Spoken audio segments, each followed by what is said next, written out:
13 number के register में 62 page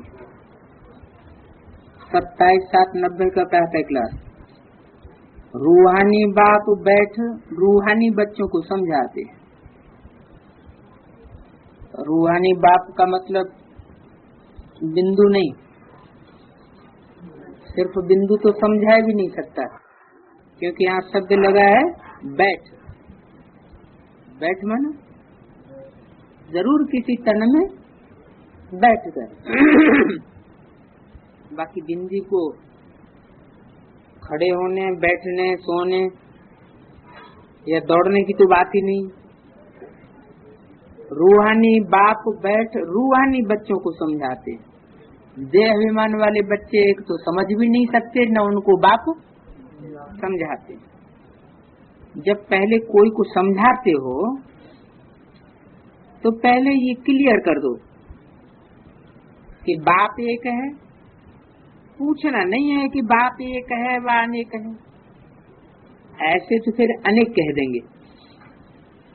कहना ही है बाप रचयिता गॉडफादर एक है, बाकी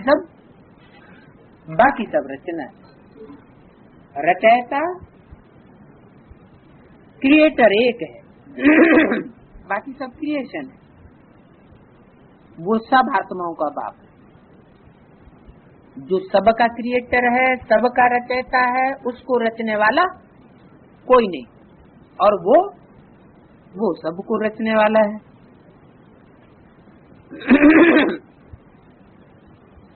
पहले ऐसे भी नहीं कहना चाहिए कि वो बिंदी है, इसमें फिर मुझ पड़ेंगे। पहले तो ये अच्छी रीत समझाओ कि दो बाप हैं, लौकिक और पारलौकिक। लौकिक तो हर एक का होता ही है, उनको कोई खुदा कोई गॉड कहते हैं, वो है पारलौकिक, है एक ही, और वो सब एक को याद करते हैं। पहले पक्का निश्चय कराओ कि फादर है स्वर्ग का रचने वाला। तो पक्का करने की बात क्या हुई? क्योंकि बहुत लोग ऐसे भी समझते हैं कि बाप सिर्फ ज्ञान सुनाने वाला है, बाकी ज्ञान सुना के चला जाता है, फिर स्वर्ग की रचना हम करते रहते हैं। लेकिन नहीं, उनको ये पक्का निश्चय कराओ कि फादर ही स्वर्ग की रचना करने वाला है। बाप यहाँ आएंगे स्वर्ग का मालिक बनाने। यहाँ माना सूक्ष्म वतन में नहीं, यहाँ माना इस सृष्टि पर आएंगे ही किस लिए? स्वर्ग का मालिक बनाने के लिए। जरूर स्वर्ग स्थापन होगा तब तो स्वर्ग का मालिक बनाएंगे। और आएंगे, यहाँ आएंगे, इसका मतलब ये भविष्य में आने वाला पार्ट है, फ्यूचर का, फ्यूचर की तरफ इशारा किया। यानी जिस तन से बोल रहे हैं, ये वाणी जिस तन से बोली गई, उसके द्वारा कोई स्वर्ग की रचना नहीं होती। तो बाप यहाँ आएंगे स्वर्ग का मालिक बनाने, जिसको शिव जयंती भी कहते हैं। क्या? जब स्वर्ग का मालिक बनाए, जब आए, और जब स्वर्ग का मालिक बनाए, उसको क्या कहेंगे? शिव जयंती। शिव की जय जयकार। कौन सी जय जयकार? कोई स्थूल जन्म नहीं है, ये तो प्रत्यक्षता रूपी जन्म की जय जयकार है। तो स्वर्ग का मालिक कब बनाएंगे? कब कही जाए शिव जयंती है? प्रत्यक्षता रूपी जन्म की शिव जयंती कही जाए तो वो कब कही जाए? कौन से वर्ष में? 36 में। 36 में तो प्रत्यक्षता नहीं कहेंगे पूरी, पूरी क्या अधूरी भी नहीं। क्योंकि बाप तो बीज बोने के समय तो बाप गुप्त ही रहता है बच्चों के सामने। बच्चे क्या जाने कि बाप कौन है और क्या करता है। तो कब कहेंगे 76 76 में विश्व का मालिक बनाया, स्वर्ग का रचयिता बनाया। बाप यहाँ आएंगे स्वर्ग का मालिक बनाने, जिसको शिव जयंती भी कहते हैं। तो स्वर्ग का मालिक बनाया 76 में। हाँ, जिसको शिव जयंती कहेंगे। किसको? बाप यहाँ आएंगे स्वर्ग का मालिक बनाने, जिसको शिव जयंती भी कहते हैं। किसको शिव जयंती कहते हैं? जब स्वर्ग का मालिक बनाता है। तो कब बनाता है? 76 में, 96 में। तो कब शिव जयंती कहेंगे? 76 में कहेंगे, 96 में कहेंगे? 76 में। स्वर्ग का मालिक बनाया। हाँ, स्वर्ग का मालिक सबको तो नहीं बनाया, लेकिन जिसको बनाता है उसको ये पक्का निश्चय बैठ जाता है कि मैं अब स्वर्ग का मालिक बनने वाला हूँ। तो पहले तो बुद्धि में ही निश्चय बैठेगा, फिर स्थूल रूप में सारी दुनिया में प्रत्यक्षता हो। तो वो हुई शिव जयंती, बाप का प्रत्यक्षता वर्ष। ये घोषणा भी किसने कराई? बाप की प्रत्यक्षता वर्ष की। ब्रह्मा कुमारियों ने नहीं, ब्रह्मा कुमारों ने नहीं, अव्यक्त बाप दादा ने कहा कि 76 है बाप का प्रत्यक्षता वर्ष। क्योंकि विदेशियों के द्वारा ही बाप प्रत्यक्ष होते हैं, बाहर की दुनिया के विदेशियों की बात नहीं थी। उन विदेशियों के पीछे पड़ करके उनकी सेवा करने की बात नहीं थी। वास्तव में बाप की प्रत्यक्षता तो बाप के बच्चे ही कर सकते हैं, जो माला के मण के बनने वाले होते हैं। जिन्होंने बाप को अच्छी तरह पहचाना हो, वो ही प्रत्यक्षता कर सकते हैं। तो 76 में जो सारे जगत की बीज रूप आत्माएं, जिसे तीसरी दुनिया के लोग कहा जाता है। पहली दुनिया कौन सी? बेहद की भाषा में 500 करोड़ की दुनिया। दूसरी दुनिया कौन सी? ब्राह्मणों की, जो ब्रह्मा मुख से पैदा हुए, उनको कहेंगे दूसरी दुनिया। आधार मूल तो ब्राह्मण सभी हो गए इसमें। और तीसरी दुनिया, उनमें से भी जो विशेष चुनी हुई आत्माएं रुद्रमाला के मण के बनने वाले हैं, जो जन्म जन्मांतर के राजा बनने वाली आत्माएं हैं, वो रौद्र रूप धारण करने वाले रुद्र, ज्ञान यज्ञ की स्थापना करने वाले बाप के बच्चे रुद्रगण, जिनकी रुद्रमाला बनती, वो है सारे विश्व के बीज चुने हुए। तो वो बीज रूप बाप के बच्चे, बीज रूप, वो बाप को प्रत्यक्ष करते हैं। उनमें भी कौन प्रत्यक्ष करते हैं?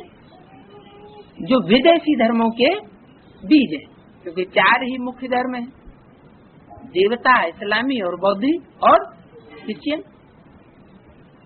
तो देवता धर्म का बीज वो तो स्वयं बाप ही होता है। वो तो अपनी प्रत्यक्षता क्या करेगा? और अपनी प्रत्यक्षता अपने आप कोई करे तो प्रत्यक्षता हो नहीं सकती। अपने को सिद्ध करने वाला कभी प्रसिद्ध नहीं हो सकता। तो प्रत्यक्ष कौन करते हैं? जो विदेशी बच्चे हैं। इस्लाम धर्म का बीज, क्रिश्चियन धर्म का बीज, बौद्ध धर्म का बीज।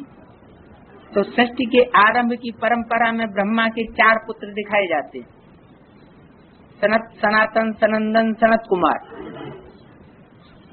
तो सनत कुमार को सबसे ज्ञानियों में बड़ा दिखाया गया।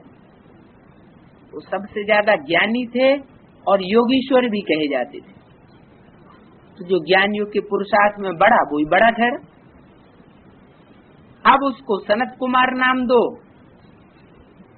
या बाद में शंकर नाम दो, बात एक ही है, क्योंकि योगियों का ईश्वर तो एक ही होगा। ईश्वर माने शासन करने वाला। तो उस एक के लिए प्रत्यक्षता की बात है कि बाप बच्चे के द्वारा प्रत्यक्ष होते हैं, लेकिन वो तो बाप का रूप ही हो गया, क्योंकि प्रजापिता माना बाप। तो बाप यहाँ आएंगे स्वर्ग का मालिक बनाने, जिसको शिव जयंती भी कहते हैं। ये भी तुम बच्चे जानते हो, स्वर्ग का रचयिता भारत में ही स्वर्ग रचते हैं, कोई विदेशों में स्वर्ग नहीं रचते हैं। उस बाप को प्रत्यक्ष करने के लिए कोई स्थूल रूप में जो विदेश है वहां भाग दौड़ करने की जरूरत नहीं है। भारत में ही स्वर्ग रखते हैं, जिसमें देवी देवताओं का राज्य होता है। तो पहले पहले बाप का ही परिचय देना है। उनका नाम है शिव। गीता में भगवान वाच है ना, पहले पहले तो ये निश्चय कराए लिखाए लेना चाहिए। क्या पहले पहले क्या करना चाहिए? बाप का परिचय देना चाहिए और उनसे निश्चय कराए लेना चाहिए कि गीता का भगवान कौन है, निराकार शिव है या साकार कृष्ण है, ब्रह्मा है या निराकारी स्टेज में रहने वाला है। क्योंकि ब्रह्मा के तो जितने भी फोटो खींचे गए उनमें धर्म पिताओं की तरह निराकारी स्टेज तो किसी में देखने में नहीं आती। योग युक्त स्टेज है, लेकिन माता के रूप में। जैसे धर्म पिताओं की निराकारी स्टेज दिखाई गई है, वो क्राइस्ट की, महात्मा बुद्ध की, गुरु नानक की, उनके चेहरों को देखने से ही पता लग जाता है कि जैसे वो आत्मा एक सृष्टि पर नहीं है, कहाँ बैठी हुई है, परम धाम में बैठी हुई। तो निराकारी स्टेज ही उन निराकारी धर्म पिताओं के चेहरे को प्रत्यक्ष करती है कि ये धर्म पिताएं हैं, क्योंकि पिता होता है निराकार और माँ होती है साकार। तो पहले पहले ये निश्चय कराए लिखाए लेना चाहिए। गीता में है भगवान वाच, मैं तुमको राजयोग सिखाता हूँ। ये मैं कहने वाला कौन? निराकार, निराकारी स्टेज वाला या साकार? जरूर निराकारी स्टेज वाला है जो निराकार बनाता है। साकार क्या बनाएगा? साकार तो साकार ही बनाएगा, और निराकारी स्टेज में रहने वाला निराकार बनाएगा। जो निराकार बनाएगा वही निसंकल्पी स्टेज में पहुंचाएगा। जिसकी स्वयं निसंकल्पी स्टेज नहीं होगी वो दूसरों को निसंकल्पी स्टेज में परमधामवासी नहीं बना सकता। तो मैं तुमको राजयोग सिखाता हूँ, अर्थात नर से नारायण बनाता हूँ। ये कौन बना सकते हैं? नर से नारायण कौन बना सकते हैं? कोई साकार बना सकता है नर से नारायण? जो साकार होगा वो तो खुद ही नर होगा, क्योंकि मनुष्य सब देह अभिमानी होते हैं, साकारी होते हैं। तो मनुष्य मनुष्य को कैसे नारायण बनाएगा? आत्माभिमानी देवता बनाएगा? नहीं, ये तो परमात्मा का काम है मनुष्य से देवता बनाना। तो जरूर समझाना पड़े भगवान कौन है, फिर ये भी समझाना होता है सतयुग में पहले नंबर में जो लक्ष्मी नारायण है जरूर वही 84 जन्म लेते होंगे।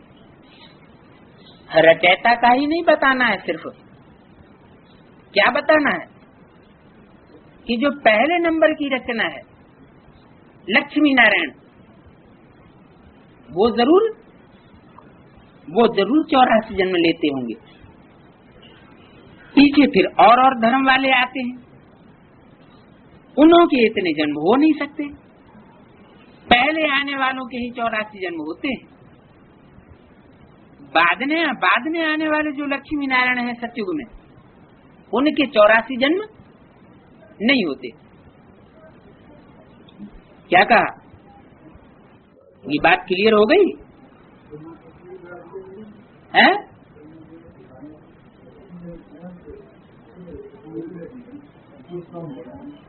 उनके भी कुछ कम जन्म हो जाएंगे, क्योंकि कुछ वर्ष कम हो गए। अब 69 में शरीर छोड़ दिया, उनको अपना शरीर तो मिलना नहीं है। शरीर कहाँ मिलेगा? सतयुग में जाकर के शरीर मिलेगा। बच्चे के रूप में जन्म लेंगे, तो तब तक का जो गैप हो गया वो पूरे 84 जन्मों में से कुछ कम हुआ ना। तो बताया, क्योंकि वो भी चंद्रवंशी हुए। जो सूर्यवंशी होंगे वो डायरेक्ट सूर्य से जन्म लेने वाले होंगे, पूरे 84 जन्म। फिर सूर्यवंशी, फिर चंद्रवंशी, फिर वैश्यवंशी, इस्लाम वंशी, क्रिश्चियन वंशी, बौद्ध वंशी, तो नंबरवार हो गए। हाँ, क्या प्रवेश करने वाला कोई शारीरिक जन्म होता है? 84 जन्मों के 84 बाप कहेंगे। तो पीछे फिर और धर्म वाले आते हैं, माने सतयुग में जो बाद में आएंगे नारायण, वो दूसरे धर्म वाले नारायण होंगे, दूसरे धर्म में कन्वर्ट होने वाली आत्माएं होंगी। देवी देवता सनातन धर्म की पक्की नहीं होंगी।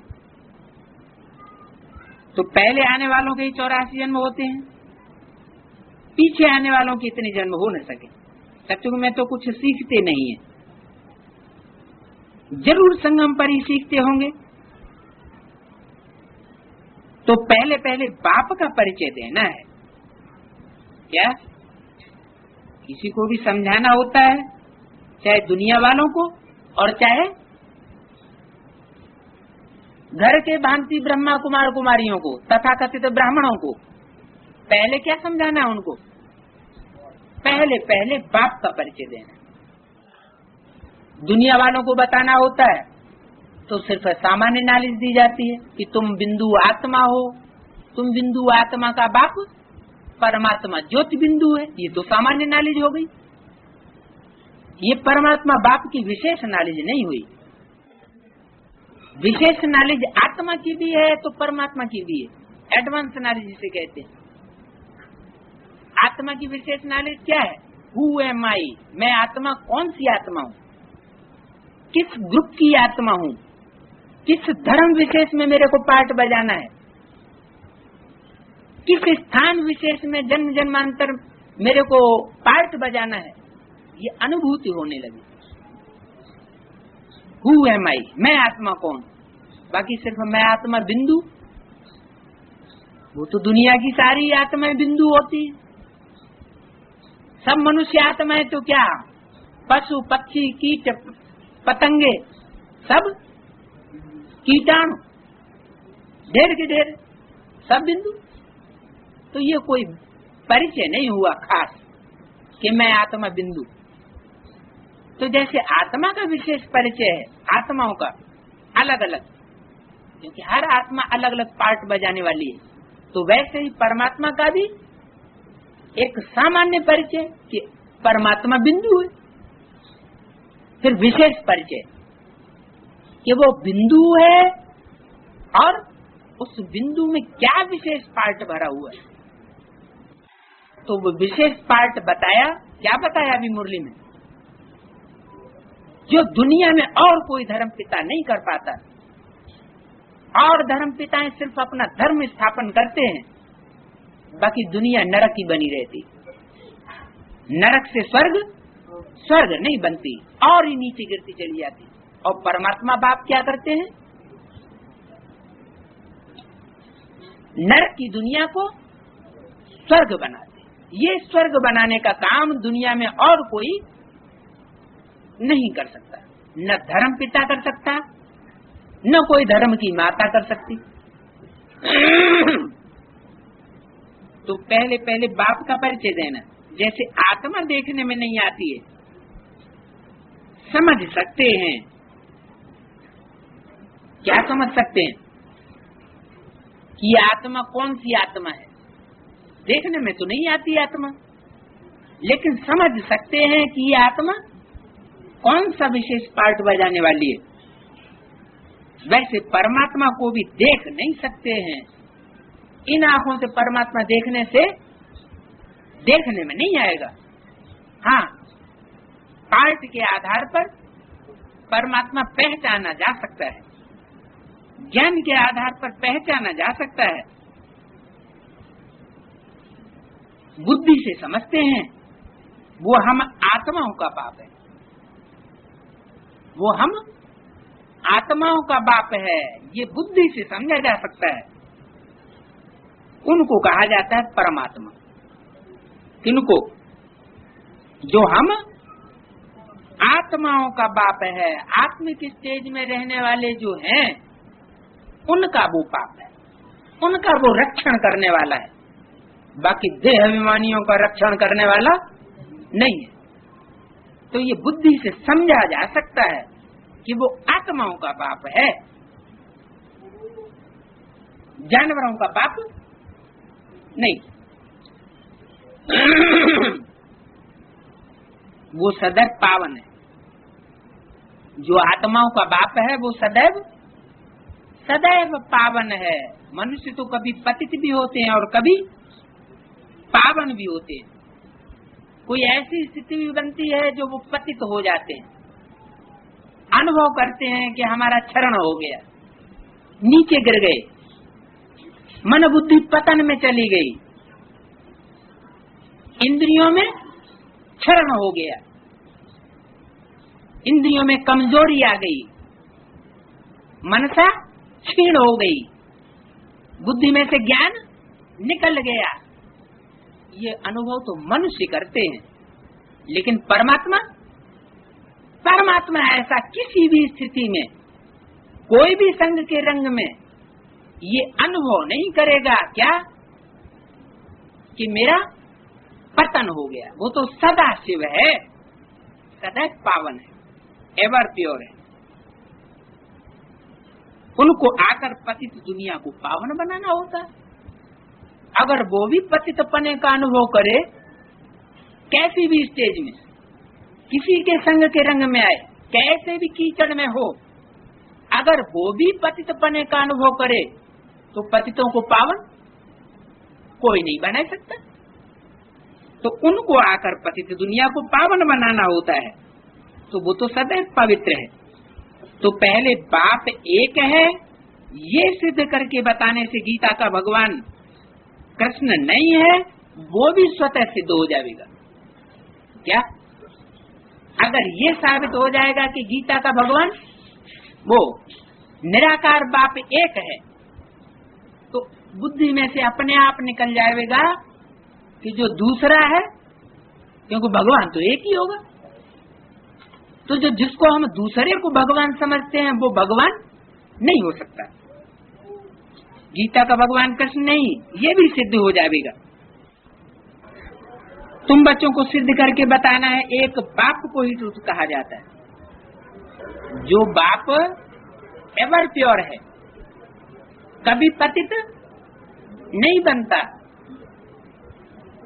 एवर प्योर की ही पूजा होती है, पतित की कभी पूजा नहीं होती, पवित्रता की ही पूजा की जाती है।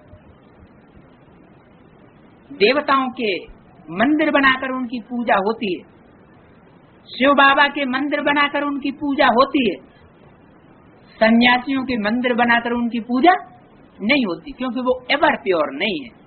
क्या? जब स्त्री के संग में पहुंचेंगे तो पतित हो जाएंगे, जंगल में चले जाएंगे तो पावन रह सकेंगे, तो उनको सदा पावन कहेंगे क्या? सदा पावन तो हुए नहीं। तो ये इस बात को गहराई से समझना है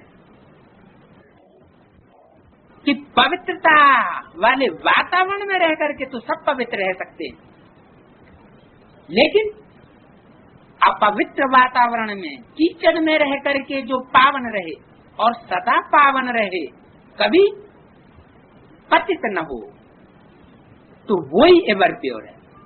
बाकी सब बाकी सब को प्योर नहीं कहेंगे, तो एक बाप ही ट्रुथ कहा जाता है। जो एवर प्योर है वही ट्रुथ है, और बाकी सब कुछ न कुछ झूठ जरूर है। ये झूठ खंड की दुनिया। भक्ति मार्ग के शास्त्रों आदि से उतरते ही आए हो, क्योंकि लिखने वाले कौन है? भक्ति मार्ग का शास्त्र लिखने वाले कौन? रावण के हाथों में वेद शास्त्र दिखाए जाते हैं, तो रावण ही उनका रचयिता होगा। पुनर्जन्म लेते लेते कलाएं कम हो जाती। किसकी कम हो जाएंगी कलाएं? जो संशय निश्चय के जन्म मरण के चक्र में आएगा उसकी कलाएं कम होती जाएंगी। तो क्या करना चाहिए? सदा निश्चय बुद्धि होना चाहिए। एक बार बाप को ज्ञान की दृष्टि से पहचान लिया तो फिर निश्चय कभी टूटना नहीं चाहिए। अगर टूटता है बीच बीच में तो पतन जरूर होगा। तो सबसे ज्यादा पतित भारतवासी होते हैं या विदेशी? भारतवासी। क्यों? क्योंकि सबसे ज्यादा जन्म मरण के चक्र 84 में भारतवासी आते हैं। दूसरे देश के विदेशी, दूसरे धर्म वाले न ज्यादा जन्म मरण के चक्र में आते हैं, न ज्यादा उनका मन बुद्धि रूपी आत्मा का पतन होता है। तो यहाँ शूटिंग हो रही है।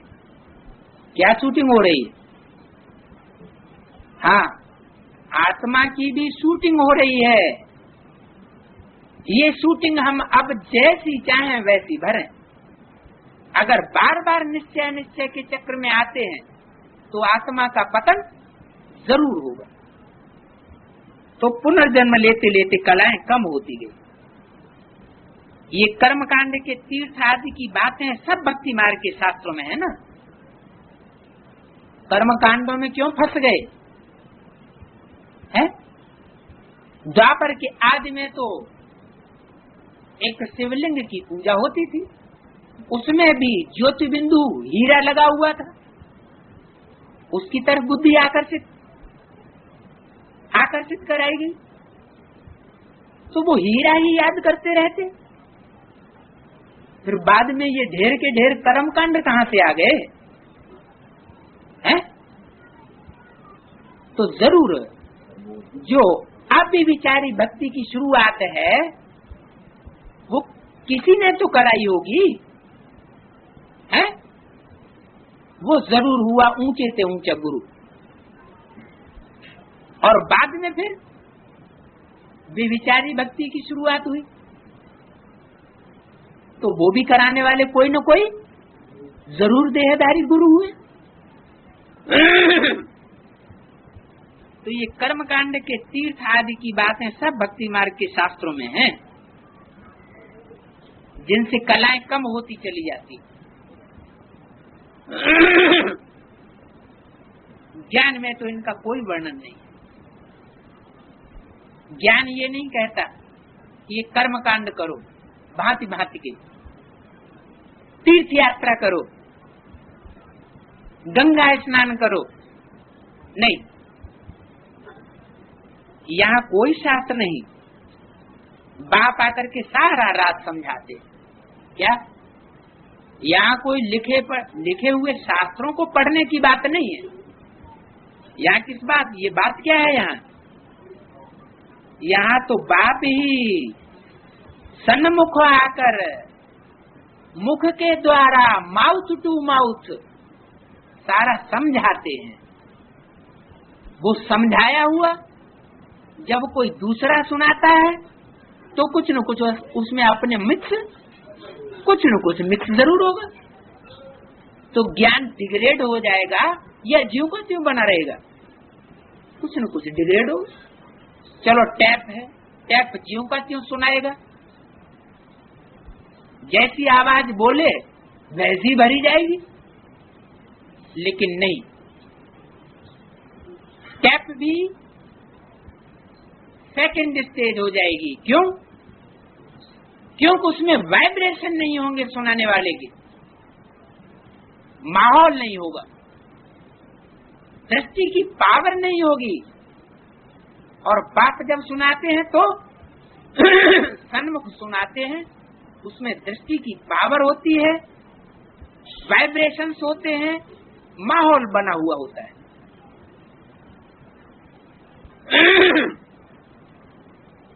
तो यहाँ कोई शास्त्र नहीं है। शास्त्र तो मनुष्यों के लिखे हुए होते हैं, उनका वैसा असर होगा जैसे सुनाने वाले लिखने वाले मनुष्य होंगे। और यहाँ तो बाप सन्मुख आकर के समझाते हैं, सारा राज बताते हैं। पहले पहले तुम बच्चे जीत पाएंगे इस पर कि भगवान एक निराकार है, न कि साकार। क्या कहा? कौन सी बात पर पहले जीत होगी? इसी बात को समझाने के ऊपर जीत होगी कि परमात्मा जो होगा वो निराकारी स्टेज वाला होगा या साकार स्टेज वाला होगा। निराकारी स्टेज वाला ही परमात्मा होता है, परमात्मा होता ही है निराकार। जैसे और धर्म पिताएं धर्म स्थापन करने वाले निराकारी स्टेज में दिखाए गए हैं, वैसे उन धर्म पिताओं बापों का भी बाप जो होगा वो तो और ही ज्यादा निराकारी स्टेज में होगा। तो इस बात पर ही तुम बच्चों को पहले जीत पहननी है, इस बात पर ही जीत पहननी है, यही बात पहले समझानी। परम पिता परमात्मा शिव भगवान हुआ, ज्ञान का सागर सबका बाप। 27-7-90 का प्रातः क्लास 13 नंबर के रजिस्टर में 62 पेज का मध्यांश, अर्थात पहले पेज के मध्यांश की वाणी बात चल रही थी। यहाँ कोई शास्त्र नहीं है मनुष्यों के लिखे हुए, यहाँ तो बाप सन्मुख बैठ करके सारा रात समझाते हैं। तो पहले पहले तुम बच्चे इस बात पर जीत पावेंगे कि भगवान एक निराकार है, कोई साकार मनुष्य भगवान नहीं हो सकता। परम पिता परमात्मा शिव भगवान वाच, ज्ञान का सागर सबका बाप वो है। कृष्ण तो सबका बाप हो नहीं सकता। कृष्ण किसका बाप होगा? कृष्ण तो स्वयं साकार, तो साकार का बाप भी कौन होगा? साकार का बाप साकार। साकार में कितने बच्चे पैदा किए जाएंगे? कृष्ण तो किसको कह नहीं सकता कि देह के सब धर्म छोड़ मामेकम याद करो। क्यों नहीं कह सकता है? क्योंकि खुद देह अभिमान में होता है। जो कहेगा कि मुझे एक को याद करो और खुद साकारी हो तो दूसरों को भी क्या बनाएगा? साकार ही बनाएगा, निराकार कैसे बनाएगा? क्योंकि साकार मनुष्यों को तो खुद क्या होता है? स्वार्थ होता है। साकार माना रथ वाला, स्व रथ, अपने रथ के लिए जो करे सो स्वार्थी माना साकारी।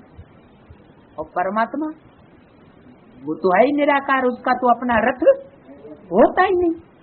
तो जिसका रथ ही नहीं वो कैसे स्वार्थी होगा? वो ही निष्कामी हो सकता है। बाकी सब दुनिया में जितने भी हों सब सकामी हैं। निष्कामी मनुष्य कोई हो नहीं सकता। तो है ये बहुत सहज बात समझना और समझाना कि निराकार भगवान हो सकता है, कोई साकार भगवान नहीं हो सकता। परंतु मनुष्य शास्त्र आदि पढ़ करके भक्ति में पक्के हो गए हैं। शास्त्र जो मनुष्यों के लिखे हुए पढ़े तो उन्हें पढ़ पढ़ करके वो पक्के हो गए, चाहे वो बाहर की दुनिया के शास्त्र हों और चाहे वो ब्राह्मणों की संगम युगी दुनिया के शास्त्र हों, मुरलियों के पत्ते हों, वो भी लिखे किसने, छपाए किसने? भगवान ने, मनुष्यों ने छपाए। तो मनुष्य जो कुछ करते हैं उसमें कुछ न कुछ अपना मिक्स जरूर हो जाए। दूध का भरा हुआ घड़ा हो और उसमें एक बूंद सांप का विष डाल दिया जाए तो क्या हो जाएगा? सारा ही विष हो जाएगा।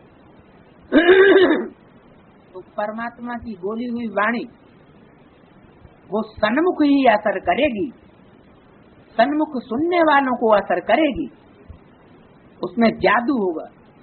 बाकी फिर वो मनुष्य इसको दोबारा जब सुनाएंगे तो उसमें कुछ न कुछ मिक्स करेंगे, जब लिखेंगे तो भी मिक्स करेंगे, छपाएंगे तो भी कुछ न कुछ गलतियां रह जाएंगी।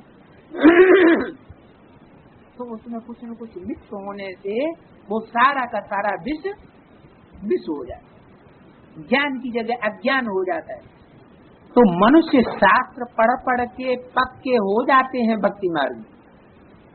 जैसे यहाँ मुरलियों के पत्ते पढ़ करके उसमें बार बार लिखा हुआ है, ऊपर क्या लिखा हुआ है मुरलियों में? पिता श्री शिव बाबा याद। तो शिव बाबा कौन हो गया? पिता श्री ब्रह्म। तो बार बार रोज रोज वही मुरली पढ़ना, रोज रोज पढ़ना, रोज रोज प्रैक्टिस करते करते बुद्धि में ये पक्का हो गया कि पिता श्री ब्रह्मा ही भगवान का रूप है। तो जब फाउंडेशन ही ऐसा पड़ गया शुरू से तो वो पक्का हो जाता है। तो ये बात जो पक्की बुद्धि में बैठ गई कि पिता श्री ब्रह्मा ही शिव बाबा है, ये पक्का हुआ बात, इसको निकालने के लिए हाँ फिर ये बात बतानी पड़े, पहले ये बात पक्की करानी पड़े कि परमात्मा तो निराकार है। आजकल शास्त्रों आदि को गाड़ी में रख करके परिक्रमा देते हैं, हाँ गाड़ी में शास्त्रों को रख लेंगे ट्रक में, और ट्रक में शास्त्रों को रख करके परिक्रमा देते हैं। कब? आजकल। पुराने जमाने में नहीं ऐसा करते थे और आजकल ऐसा करने लगी। ये भी कहाँ की यादगार? कैसे हैं? हैं? कौन से ट्रक में ले जाते हैं? नहीं, ट्रक माने गाड़ी, शरीर रूपी गाड़ी, शरीर रूपी कार या ट्रक। जो ज्यादा पुरुषार्थ करे, ज्यादा लोड उठाए तो ट्रक, कम लोड उठाए तो कार। हाँ? तो शिव बाबा का जो रथ बनता है वो तो ट्रक हो गया। हाँ? उस ट्रक ने जरूर संगम युग में कोई शास्त्र का वजन ढो करके परिक्रमा लगाई होगी सारे भारत में। तो उसकी यादगार में जगन्नाथ के मंदिरों में शास्त्रों को ट्रक में रख करके परिक्रमा लगाते। तो शास्त्रों आदि को गाड़ी में रखकर परिक्रमा देते हैं आजकल। हाँ हाँ, जहाँ जहाँ जगन्नाथ के मंदिर होते हैं वहाँ ट्रक में शास्त्र रख लेते हैं और शास्त्र रख करके उनकी मूर्ति रख करके परिक्रमा लगाते। चित्रों को, ग्रंथ को भी परिक्रमा दिलाते हैं। क्या? सिख लोग भी हाँ ग्रंथ को रख लेंगे और फिर उसको परिक्रमा दिलाएंगे। फिर घर ले आकर के सुलाए देते। हाँ, अभी तुम बच्चे जानते हो हम देवता से क्षत्रिय, वैश्य, शूद्र बनते। क्या कहा? वो तो ऐसे ही सुलाए देते हैं, वैसे ही परिक्रमा लगा देते हैं, उसका अर्थ कुछ नहीं जानते। लेकिन अभी हम बच्चे इस बात के राज को जानते हैं। क्या राज को जानते हैं? कि वही रामकृष्ण की आत्मा जिस शरीर रूपी ट्रक में बैठ करके शास्त्रों को लेकर के परिक्रमा लगाती है, घर घर में जाके संदेश देती है, वही फिर बाद में जब शूटिंग का जो चक्र चलता है उस चक्र में फिर विशेष पार्ट बजाती है। कौन सा पार्ट? सतयुग की शूटिंग में सतो प्रधान देवता का पार्ट, त्रेतायुग की शूटिंग में क्षत्रिय का पार्ट, द्वापर में वैश्य विशेष का पार्ट और कलयुग में शूद्र का पार्ट। तो पार्ट बजाना एक बात और असलियत होना दूसरी बात होती है। जैसे कोई रंगमंच पर पार्ट बजाता है जाके गधे का, तो क्या गधा हो गया है? हाँ, अगर पार्टधारी अपने पार्ट को जानता है तो वो कोई गधा का पार्ट बजाता, गधा है थोड़े ही। तो इस बात की गहराई को जो देखने वाले शास्त्रवादी हैं, भक्ति मार्ग वाले पक्के, वो नहीं समझ पाते। वो समझते हैं गधा ही होगा, देह अभिमान की मिट्टी में बार बार लौटने वाला, तो वो उसको उसी रूप में देख लेते। और जिस रूप में उन्होंने देखा है वैसे ही उन्होंने जगन्नाथ के मंदिर में गंदे चित्र बनाए दिए। तो अभी तुम बच्चे जानते हो, हम देवता से क्षत्रिय वैश्य शूद्र बनते हैं, ये चक्कर लगाते हैं शूटिंग पीरियड में भी और ब्रॉड ड्रामा में भी। चक्र के बदले वो फिर परिक्रमा दिलाकर घर में जाए रख देते हैं सुलाने के लिए। उनका एक मुकर्रर दिन रहता है, किनों का परिक्रमा दिलाने के लिए उनका एक मुकर्रर दिन होता है। जब परिक्रमा दिलाते हैं तो पहले पहले ये सिद्ध करके बतलाना है।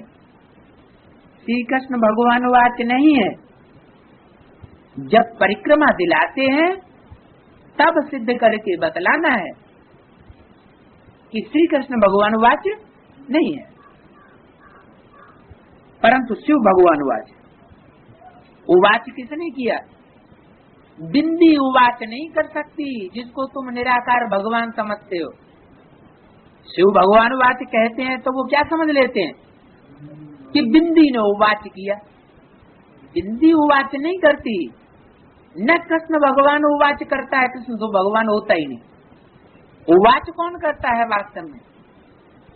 भगवान उवाच जिसे कहते हैं वो तो निराकारी स्टेज वाला उवाच करता है। शिव ही पुनर्जन्म रहते, कृष्ण पुनर्जन्म रहते है, ऐसा कहीं शास्त्रों में नहीं सुना होगा क्या कि कृष्ण और बलराम पुनर्जन्म रहते हैं? नहीं, उनके लिए तो कहते हैं कि राम और लक्ष्मण का जो जन्म था वो फिर द्वापर में आकर के कृष्ण बलराम बने, तो पुनर्जन्म रहित कहाँ हुए? वो तो जन्म वाले हो गए, जन्म मरण के चक्र में आने वाले। तो शिव ही पुनर्जन्म रहित है, तो कौन सा देवता है जिसको पुनर्जन्म रहित बताते हैं? एक शंकर ही ऐसा देवता है जिसको पुनर्जन्म रहित बताते हैं, अजन्मा बताते हैं। वेद का अर्थ क्या हुआ कि वो जन्म मरण के चक्र रूपी निश्चय अनिश्चय के चक्र में नहीं आता है। वो एक ही आत्मा ऐसी संगम युग की शूटिंग पीरियड में पार्ट बजाने वाली पहले मैदान में आती है जो कभी निश्चय अनिश्चय के चक्र में आने वाली नहीं होती है। अटल निश्चय वाली ध्रुव तारा का यादगार बनाया हुआ है। तो वो पुनर्जन्म रहते हैं, वो आते जरूर हैं, ऐसे नहीं कि जन्म मरण के चक्र में नहीं है तो वो आते ही नहीं है इस सृष्टि पर। सृष्टि पर आते भी हैं और इस सृष्टि पर नीचे आने के बावजूद भी हे पतित पावन आओ। पतितों ने किसको बुलाया?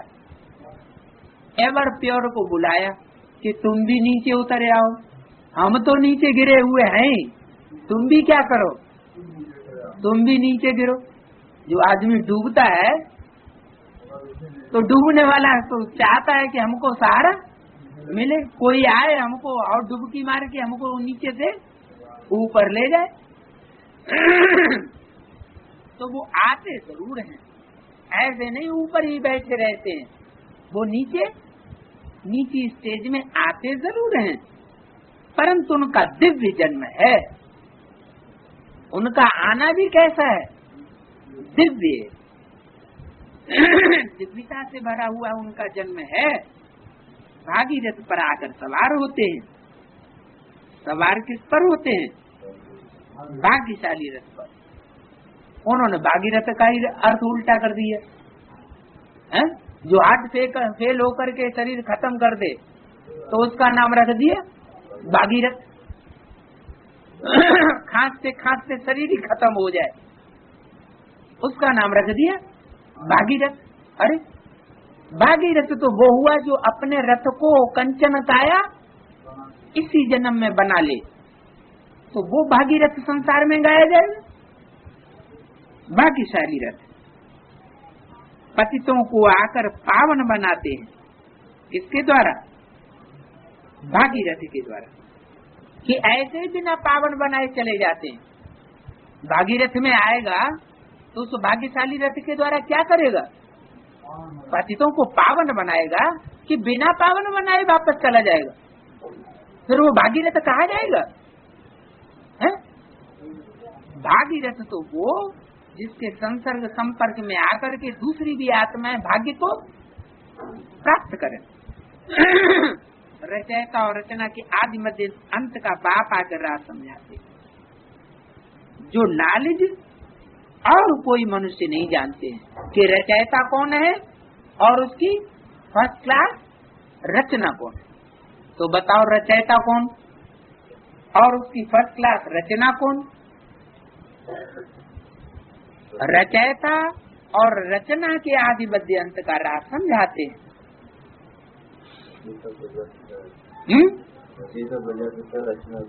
हाँ, रचयिता जरूर साकार में होना चाहिए।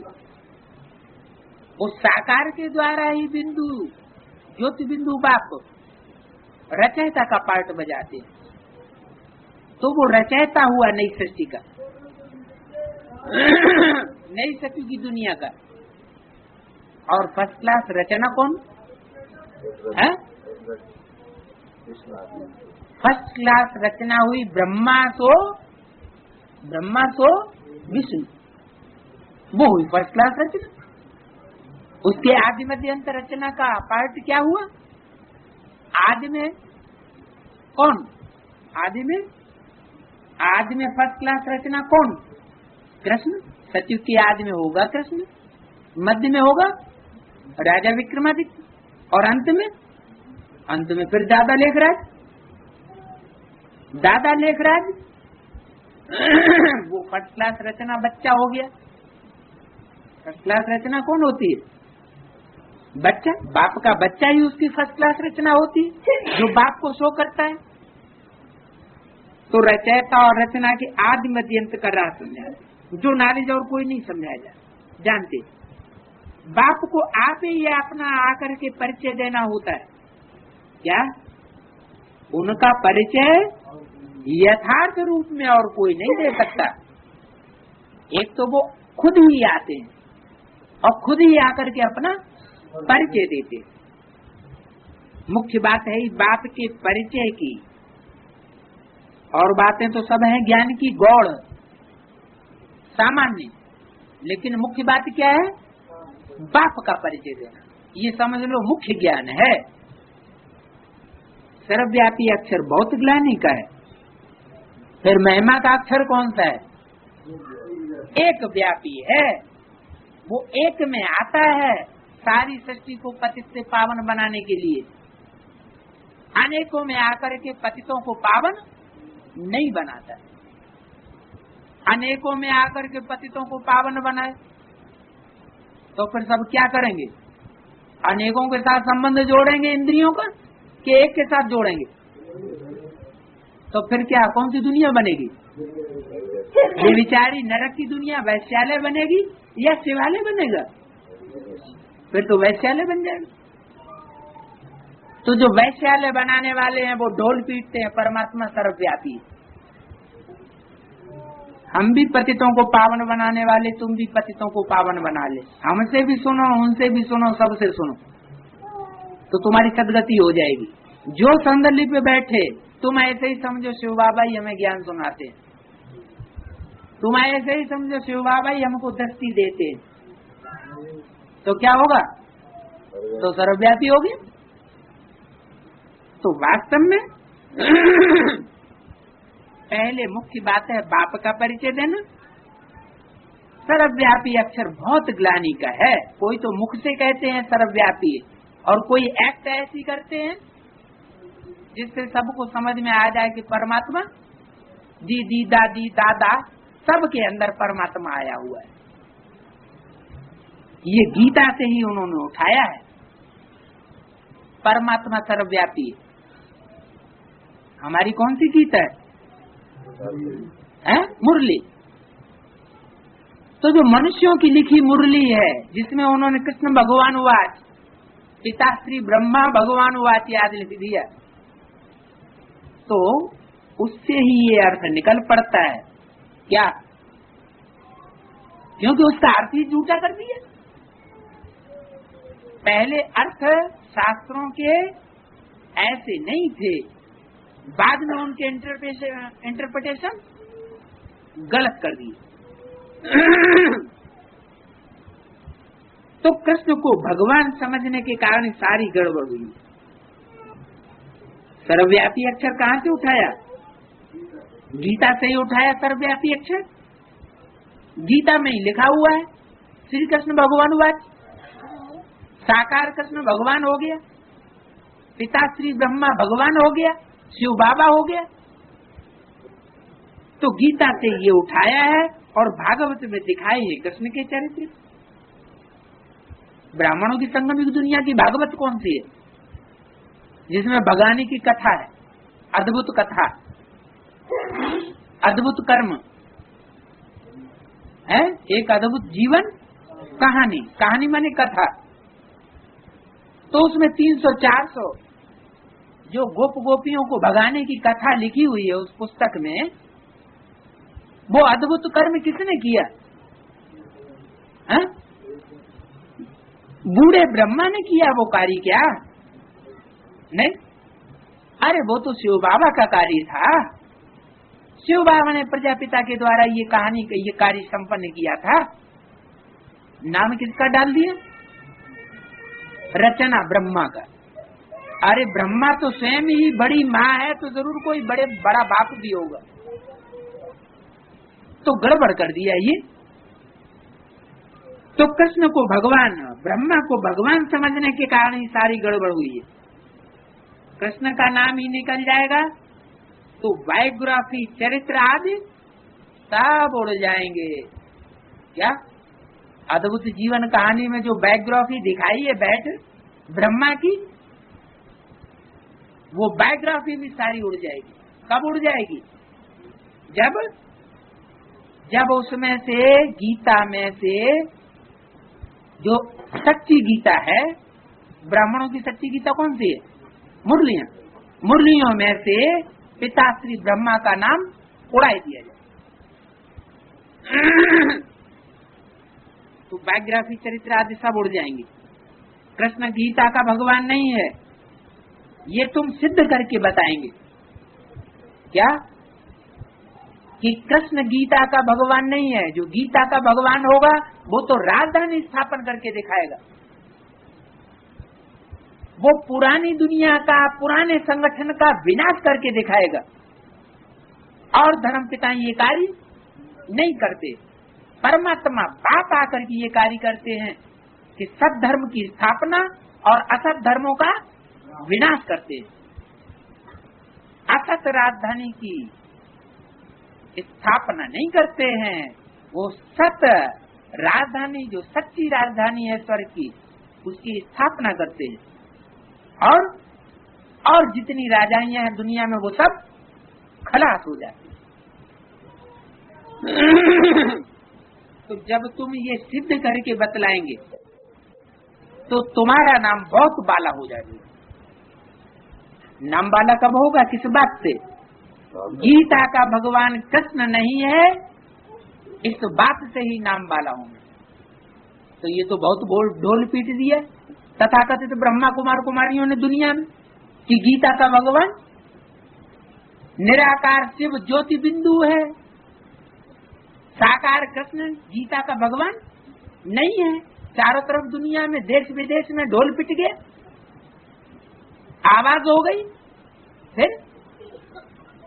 फिर क्या हुआ? नाम बहुत बाला हुआ किसी का? नहीं हुआ, हो नहीं सकता। जो ढोल पीटने वाले हैं वो खुद इस बात की गहराई को नहीं जानते हैं, खुद वो ही गलती करते हैं जो दुनियावी भक्ति मार्ग वालों ने की। उन्होंने क्या गलती की? निराकार की जगह साकार कृष्ण का नाम डाल दिया, साकार देवता का नाम डाल दिया।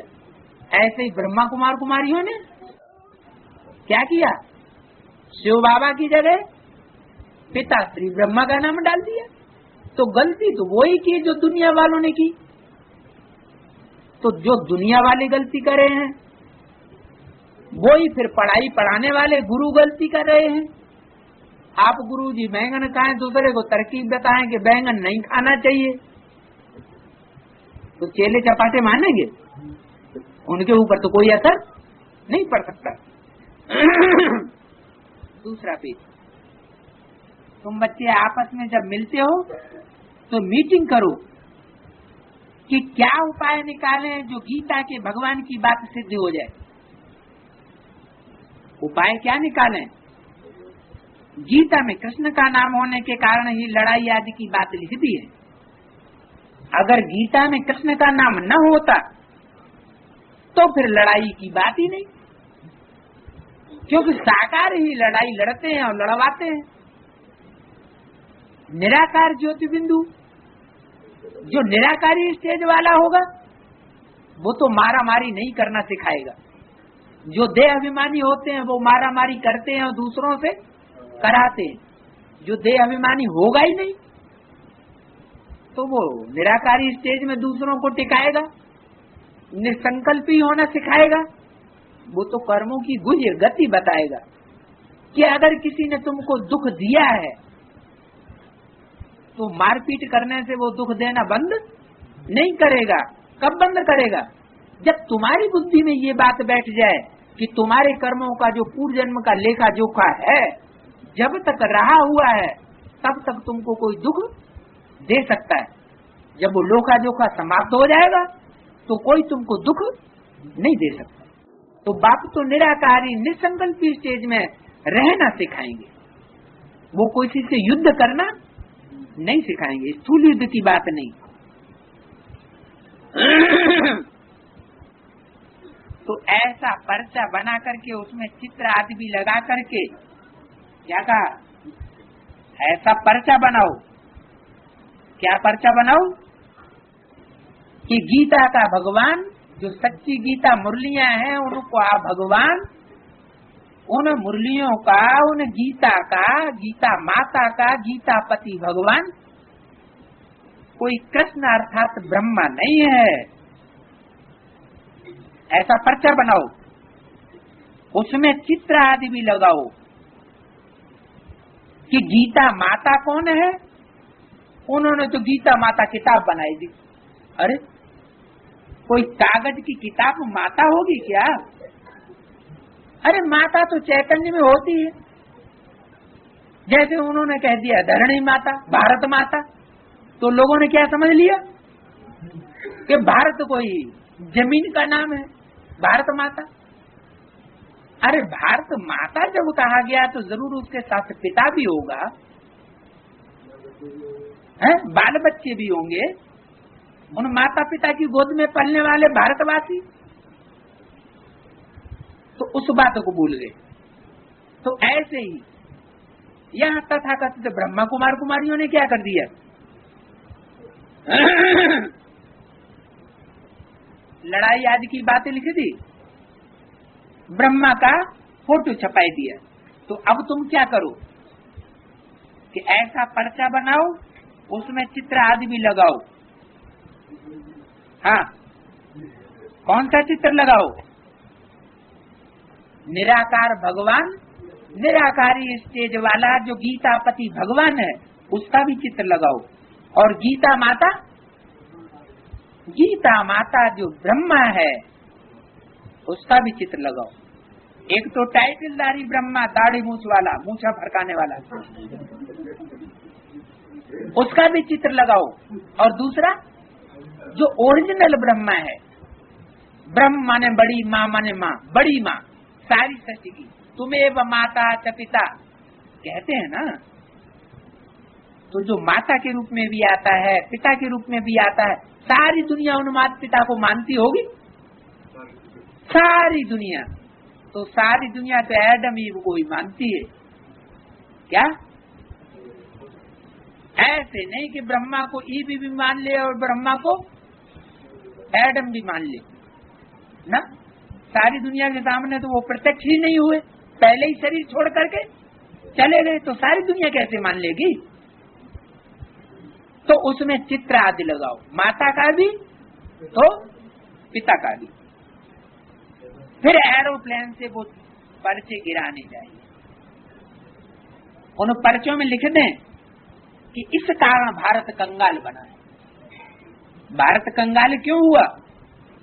ये कारण हुआ कि गीता का भगवान कृष्ण बनाई दिया, बच्चे को बनाई दिया। तो जब ऐसा जुल्म किया जाएगा कि बाप की जगह बच्चे को गीता का पति बनाई दिया जाएगा, है? गीता माता भी इस बात को भूल जाए क्या? किस बात को? कि मेरा पति कौन है। जैसे रसिया में होता है, रूस में क्या होता है, बच्चा पैदा होता है, पैदा होने के बाद उसको नहीं नर्सिंग होम में डाल दिया जाता है, नर्सिंग होम से बड़ा होता है तो उसको हॉस्टल में डाल दिया जाता है, नर्सरी स्कूल में। फिर बड़ा होता है तो बड़े हॉस्टल में डाल दिया जाता है, और बड़ा हुआ तो ट्रेनिंग स्कूल में डाल दिया गया, और ट्रेनिंग स्कूल से निकला तो वो राष्ट्र की संपत्ति बन गई। अब वो सरकारी काज कर रहा है, होटलों में रहता है। बच्चा 17-18 साल का नौजवान हो गया और उसको पता ही नहीं हमारी माँ कौन सी है। 20, 21, 22 साल का, 25 साल का हो जाने के बाद माँ उसकी सामने आ जाए तो पहचान पाएगा नहीं। तो बच्चा तो बेचारा बच्चा, और माँ तो एजेड होगी, उसको पता ही नहीं मेरा बच्चा कौन। तो होटलों में रहना, होटलों में जिंदगी बिताना, तो क्या संसर्ग संपर्क नहीं हो सकता क्या है? तो क्या हुआ? तो इसी दुनिया में ऐसे ऐसे देश भी हैं कि जहाँ भगवान बाप रचयिता की और रचना की जानकारी नहीं है, बाप कौन है और बच्चा कौन है यही पता नहीं। तो ऐसा जुल्म, जिससे बड़ा जुल्म कोई होता नहीं, अधर्म, वो कर दिया भारतवासियों ने। बच्चे को बाप पति बनाई दिया गीता का। गीता माता को भी पता नहीं कि मेरा पति कौन है वास्तव में जन्म जन्मांतर का। तो जब ऐसी स्टेज हो जाती है तब भारत का हाल क्या होता है? भारत कंगाल हो जाता है, बैगर के रूप में दिखाया। कैसा कंगाल? विदेशी उसको भीख देते हैं, तो उसमें लिखते हैं कि इस कारण भारत कंगाल बना है। फिर बाप आकर के राइट बनाते, कंगाल भारत को, बैगर भारत को बैगर टू प्रिंस बनाते हैं। बाप मुख्य मुख्य बातें समझाते रहते। तुम्हारी मुख्य एक बात में जीत हुई तो बस तुमने समझ लो जीत पाई ली, पाई ली, पाई ली, पाई ली, पाई ली, पाई ली, पाई ली, पाई ली, पाई ली।